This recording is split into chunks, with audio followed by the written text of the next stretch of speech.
Today we are going to learn a great lesson on the blessings we receive when we remain steadfast in our commitments.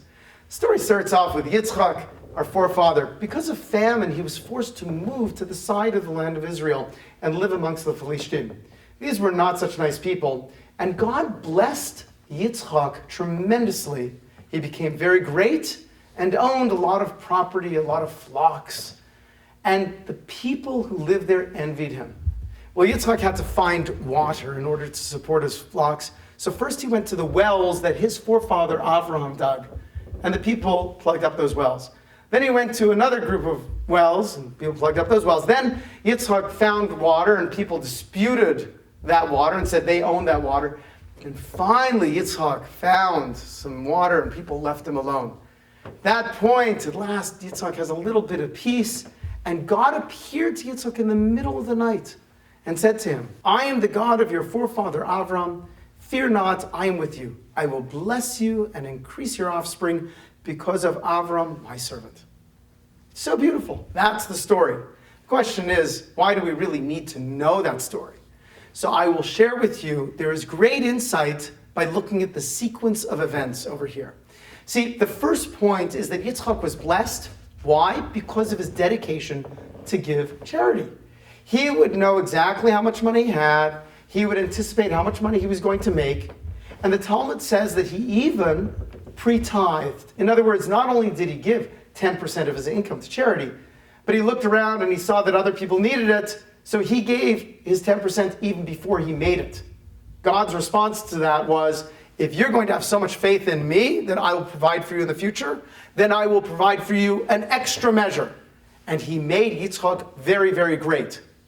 Point number two is, after Yitzchok becomes great, things don't go well for him. They don't go easy for him, put it that way. And there are people that are envious, and they come against him. And sometimes we have to realize that if we're doing important things in life, and we're finding success, people will not always say, "Mazel tov, way to go, I'm happy for you," but they will actually come against us.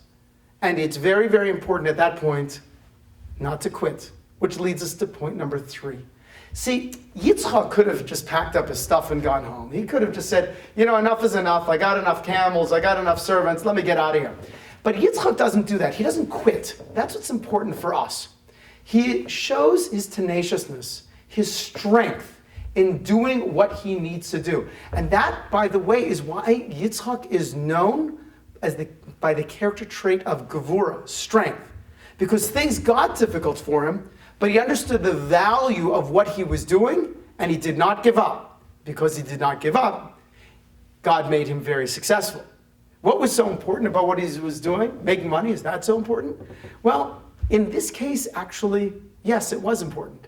Because Yitzchok knew it wasn't about him getting a bigger tent, more camels.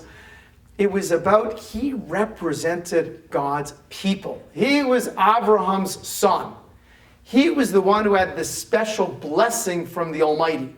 And it looks good for God, so to speak, when God's people are blessed. Because the rest of the world says, oh, if you people who are dedicated to the Almighty, if you're blessed, then maybe I should be dedicated to God too. And I also will be blessed. There's even a deeper point here.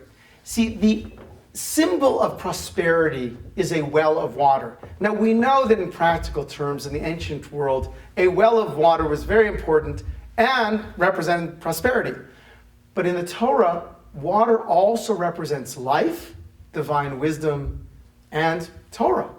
So when Yitzchok was pursuing his financial goals in order to create a Kiddush Hashem, a sanctification of God's name, he was also pursuing his spiritual wealth by delving into the concepts that his father Avram had taught him.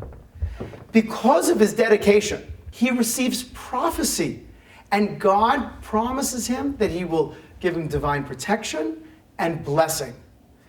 That's what we need to do. We need to recognize that if we are focused on being one of God's children, we're focused on behaving like God's children, and we are tenacious, not giving up when things are difficult for us, then we too will receive great blessings from the Almighty and divine protection in our lives. I am Rabbi Wyne of the Young Israel Aish of Las Vegas.